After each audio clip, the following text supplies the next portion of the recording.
Hello दोस्तों आपका स्वागत है आपके अपने YouTube चैनल ट्रिनिटी मैथ्स में। दोस्तों हम पढ़ रहे थे दो चर वाले रैखिक समीकरण युग्म, और दो चर वाले रैखिक समीकरण युग्म में हम सॉल्व कर रहे थे प्रश्नों को। और आज उसी सीरीज में हम दूसरे प्रश्न को सॉल्व करने वाले हैं। वो प्रश्न क्या है पढ़ लेते हैं एक बार। लेकिन एक चीज और है भाई, आप मेरे वीडियो को लाइक जरूर कीजिएगा, और अगर जो आपको समझ में आ रहा है तो हमारे चैनल को जरूर सब्सक्राइब कर लीजिएगा, और एक प्यारा सा कमेंट जरूर लिख देना कि इसमें हम क्या सुधार करें, क्या प्रॉब्लम्स हैं। ठीक है, तो अब हम क्वेश्चन को पढ़ते हैं और क्वेश्चन को क्या करते हैं, सॉल्व करते हैं। और ये क्वेश्चन जो है बोर्ड एग्जाम में कम से कम 6 नंबर का आएगा, इस चीज की तो गारंटी है। 6 नंबर का तो पूछा ही जाएगा। ठीक है, क्योंकि ये जो चैप्टर है, इस चैप्टर में जो क्वेश्चन पूछे जाते हैं, जो इसका ग्राफीय रूप में का रिप्रेजेंटेशन है, इसमें जो क्वेश्चन पूछे जाते हैं वो पूछे जाते हैं या तो पूछे जाएंगे 4 नंबर के, या तो पूछे जाएंगे 6 नंबर के। ठीक है, तो अब हम क्या करते हैं, पहले क्वेश्चन को पढ़ लेते हैं। लिखा क्या है हमारा क्वेश्चन। तो क्वेश्चन कह रहा है 5 पेंसिल तथा 7 कलमों का कुल मूल्य 50 रुपया है। 5 मतलब मार्केट गए और मार्केट से 5 पेंसिल खरीदे और 7 पेन खरीद लेन। कलम या पेन बात एक ही है। तो जो दुकानदार रहा का रुपया कत्ते दिए हम 50 रुपया, और जबकि 7 पेंसिल तथा 5 कलमों का मूल्य कितना है, 46 रुपया है। और दूसरा प्रश्न गवा तो कहा गई 7 पेंसिल पर 5 कलम खरीदिस तो कितने रुपया दे, 46 रुपया दे। तो हमका निकारक है कि हम एक पेंसिल क्या मूल्य निकारक है और एक कलम क्या मूल्य निकारक है। ठीक है, निकालना है, एक पेंसिल क्या रंग का मूल्य निकालना है और एक कलम क्या मूल्य निकालना है। ठीक है, तो अब हम क्या करें, जैसा हम पहले वाले क्वेश्चन में करते आ रहे हम वह तो नहीं, क्वेश्चन क्या है सॉल्व करना है, सेम टू सेम। क्वेश्चन में कुछ नहीं है। हम आपसे एक चीज बोले रहन, मतलब कहने का मतलब हमारा सीधा यू है कि अगर जो आप मैथ में आप प्रैक्टिस कर रहे हो तो कोई भी क्वेश्चन हुए बहुत आसान तरीके से आप सॉल्व कर ले हो। ठीक है, तो क्वेश्चन हम पढ़ लिए हैं। अब हम बात कर रहे हैं क्वेश्चन सॉल्व कैसे हुई। तो यहाँ पे लिख देते हैं हल। अब इस क्वेश्चन को हम करेंगे सॉल्व। ठीक है, तो लिखा क्या है, लिखा है 5 पेंसिल तथा 7 कलमों का मूल्य 50 रुपया है। तो एक पेंसिल का मूल्य तथा एक कलम का मूल्य ज्ञात करो। तो माना जो एक पेंसिल का मूल्य है, एक पेंसिल का मूल्य कितने रुपए है, एक पेंसिल का मूल्य कितने रुपए है, मान लेते हैं x है। ठीक है, और एक कलम का मूल्य कितना मान लेते हैं, y रुपया मान लेते हैं। अब हमने एक पेंसिल और एक कलम का मूल्य मान लिया कितना है, x रुपए और y रुपए है। ठीक है, अब हमारा जो क्वेश्चन कह रहा है वो क्या कह रहा है,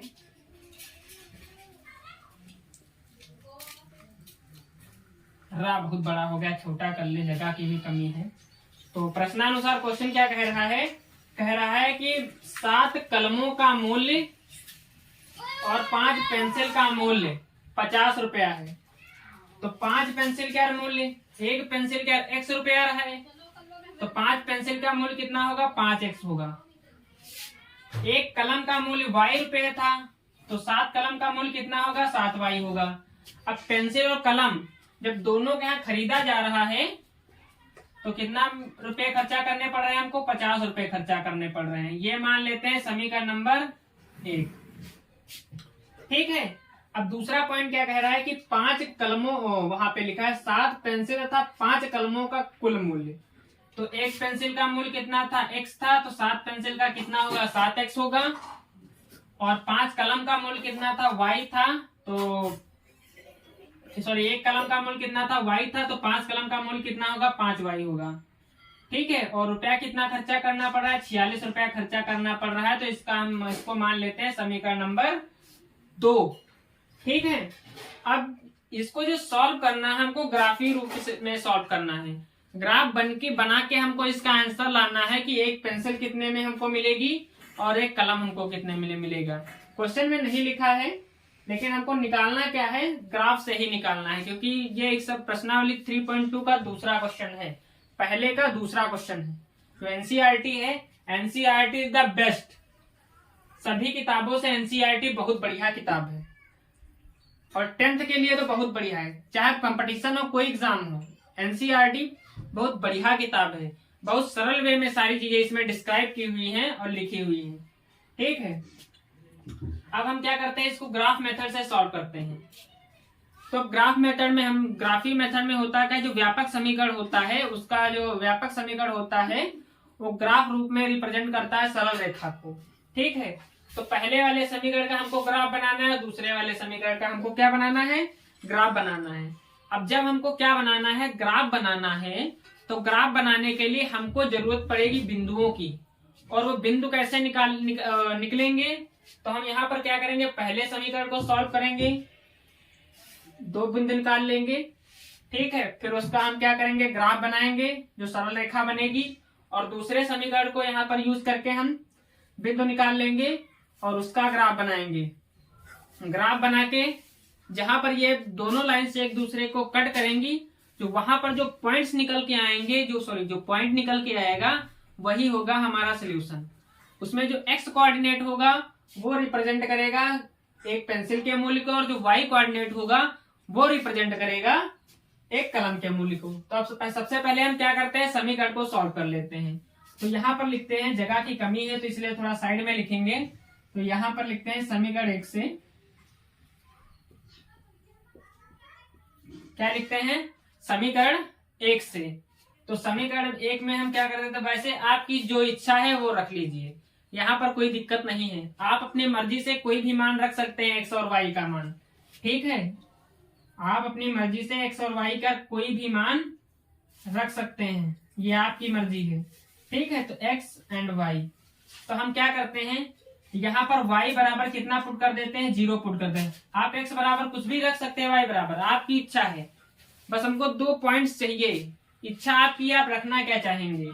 आप कोई और संख्या लेंगे तो शायद बड़ा निकल के आए, तो आपको ब्लॉक मान के ग्राफ बनाना पड़ेगा, कि मान ले तो पैमाना जिसको बोलते हैं, पैमाना मान के आपको ग्राफ बनाना पड़ेगा। ठीक है, तो आप जहां तक हो सके थोड़ा इजी मान ही रखना, जिससे इजी वैल्यू निकल के आए। ठीक है, इसीलिए वैल्यू को सोच समझ के रखना। तो यहाँ पर हम क्या मान लेते हैं, चलो y का मान हम पहले पुट कर लेते हैं, 0 पुट कर लेते हैं। जब यहाँ पर हम y का मान 0 पुट करेंगे तो ये होगा 5x + 0 = 50। ठीक है, तो यहाँ से जब हम x की वैल्यू निकालेंगे तो ये आएगा 50/5, मतलब कितना निकल के आएगा, 10 निकल के आएगा। तो यहाँ पर x की वैल्यू कितनी निकल के आएगी, x की वैल्यू निकल के आएगी 10। ठीक है, मतलब जब हमने x को 10 पुट किया, अब y का मान लेते हो इस समीकरण में तुम कितना रख दो, 10 रख दो। तो जब तुम y का मान इस समीकरण में कितना रखोगे, y का मान इस समीकरण में कितना रखोगे, 10 रखोगे, तो यहाँ पर रख लो 10। तो इस समीकरण का यूज करो तो ये होगा 5x + 10 रखोगे तो 70 हो जाएगा, बराबर 50 हो जाएगा। ये 70 उधर जाएंगे तो ये माइनस में हो जाएंगे, तो 50 - 70 दोनों माइनस हो जाएंगे, तो माइनस का चिन्ह बड़ा है तो वहां पर 20 हो जाएगा कट के, और ये -20/5 हो जाएगा। 5 से काट देंगे तो कितना बचेगा, -4 बचेगा। ये होगी हमारी x की वैल्यू। तो यहाँ पर निकाल लिया हमने x की वैल्यू। ठीक है, ये बात आपको समझ में आई। तो यहाँ पर हमने पॉइंट्स क्या कर लिए हैं, निकाल लिए हैं। अब इसका हम क्या बना लेते हैं, ग्राफ बना लेते हैं। इसका हम क्या बना लेते हैं, ग्राफ बना लेते हैं। दूसरे को निकाल लेंगे, लेकिन पहले इस हमने एक रेखा का बिंदु निकाल लिए हैं, तो उसका सबसे पहले हम ग्राफ ही ड्रॉ कर लेते हैं। ठीक है, तो ये हमारी x डायरेक्शन है, हम एक ब्लॉक मान लेते हैं 2 के बराबर है।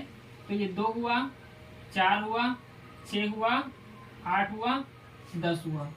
2 4 6 8 10 -2 -4 -6 -8। ठीक है, इसी प्रकार कहीं -10 होगा, -10। इसको रफ कर दे रहे हैं जिससे समझ में आए क्या लिखा है। -10 -2 -4 -6 -8 एंड -10।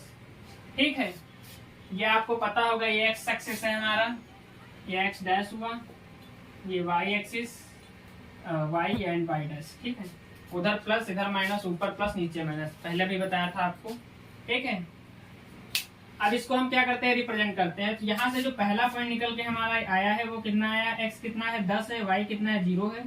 और दूसरा पॉइंट जहाँ से निकल के आया है एक्स कितना है -4 है, वाई कितना है 10 है।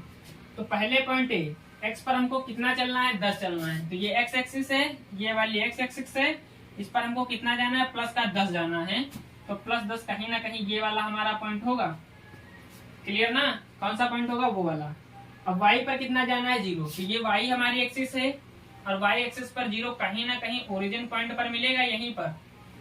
बात समझ में आ रही है आपको, कहीं ना कहीं आपको ओरिजिन पॉइंट पर मिलेगा, मतलब मूल बिंदु पर मिलेगा, ठीक है। तो ये वाला जो पॉइंट है, ये वाला, ये है निकल के आया है पॉइंट ए। एक्स एक्सिस पर हमको जाना है 10 और y एक्सिस पर कितना जाना है, हमको 0 चलना है, क्लियर ना। अब बी पॉइंट कितना है, -4, 10। अब एक्स एक्सिस कितना है हमारा, -4। एक्सिस कौन सी, एक्स एक्सिस ये, लेकिन चलना किधर है, आपकी बार माइनस में चलना है, और माइनस में चलना है, कितना जाना है 4। तो कहीं ना कहीं ये वाला हमारा पॉइंट होगा,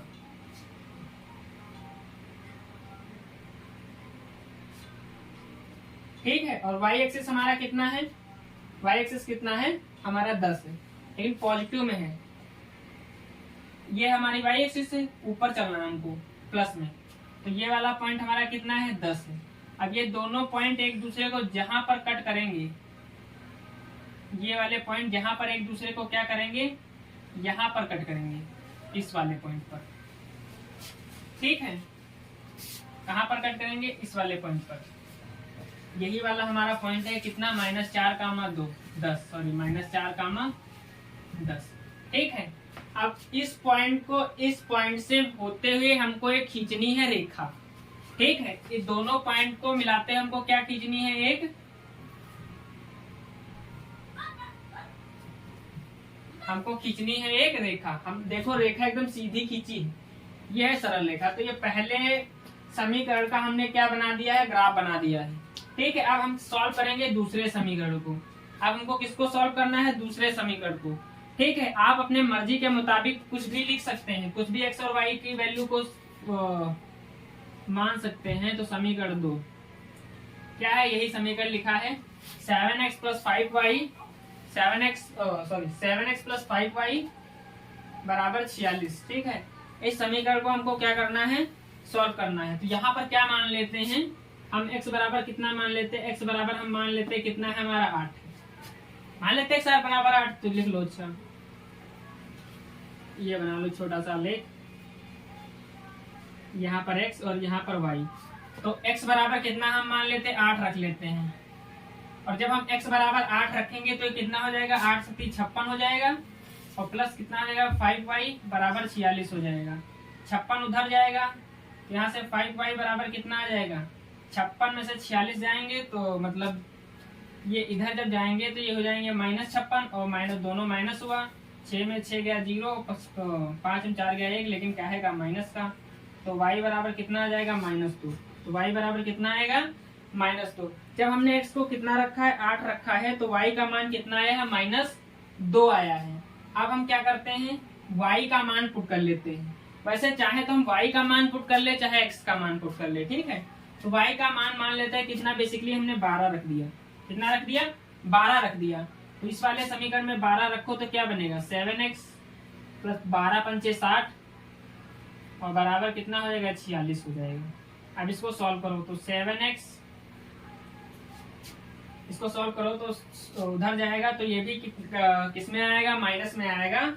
तो 46 में से 60 माइनस होंगे, तो ये इधर जाएगा, कितना कैसे हो जाएगा, लिख लो इधर ही, ये -60 हो जाएगा। 12 पंचे कितने होते हैं, 60 होते हैं ना, 60 होते हैं, माइनस कर लो। 10 में से 6 गया, कितना बचा, 4 बचा। 5 में से 4 गया, कितना बचा, 1 बचा। लेकिन ये माइनस वाला बड़ा है ना, इसलिए माइनस लगेगा। तब यहाँ का मान कितना आ जाएगा, -2 आ जाएगा x का। तो x का मान कितना आ गया, -2। तो बेसिकली मैं सोच रहा हूँ कि आपको जो कोऑर्डिनेट निकालना है वो समझ में आ गया होगा कि किसी भी रैखिक समीकरण का यूज करके हम उसके कोऑर्डिनेट कैसे निकालेंगे, ठीक है।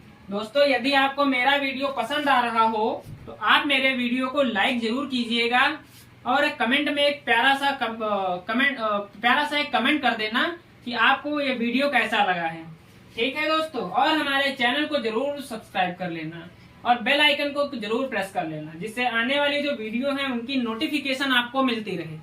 ठीक है दोस्तों, तो जो ये क्वेश्चन हमारा लिखा है इसका जो कोऑर्डिनेट निकल के आया है, इसका पॉइंट है सी, कितना x कितना 8, y कितना है 2, तो 8 -2 and D number point is x कितना -2, y कितना है 12। अब हमको बनाना है इसका ग्राफ। ये किसका ग्राफ था?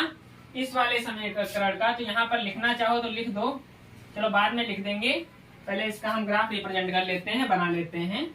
तो C पर 8 -2, हमको x पर कितना चलना, 8 चलना है, तो कहीं ना कहीं हमको 8 यहाँ पर मिलेगा, और y पर कितना चलना है, -2 चलना है। मतलब ये यहाँ पर -2 है, ये वाले पॉइंट जहां पर एक दूसरे को क्या करते हैं, कट करेंगे, ये वही वाला पॉइंट है। तो 8 -2 ये यहाँ पर मिलेगा 8 -2, कौन सा पॉइंट है, पॉइंट नंबर सी है।